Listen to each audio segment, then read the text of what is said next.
ওটা কি তোর বাপের? আরে বন্ধু, হ্যাঁ আমগার কি কট হয়ে গেল গা? বাপের রাস্তা হয়ে গেল গা?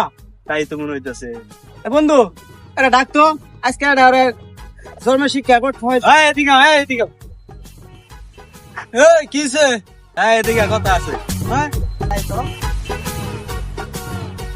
ভাই না কই থেকে আইছুন? শেরপুর ভাই। শেরপুর থেকে আইছুন? ও আচ্ছা বন্ধু, শেরপুর থেকে আমগার কাজে খামার কই কিলো?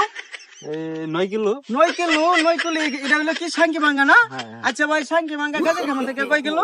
2 কিলো। 2 কিলো। আচ্ছা ভাই সর্বমোট কয় কিলো হইলো? 9 কিলো এ বন্ধু তেল কিলো ধরতো? 11 কিলো 11 কিলো। 11 কিলো। আচ্ছা বন্ধু প্রতি কিলো 100 টাকা করে ধর। 1100 টাকা।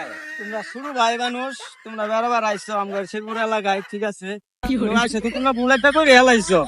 যেহেতু এটা আমার বাপের রাস্তা বললে হেলাইছো, তার জন্য আমরা এই বাপের রাস্তা হিসাবে আমি ট্যাক্স নিতেছি। প্রতি কিলো 100 টাকা করে।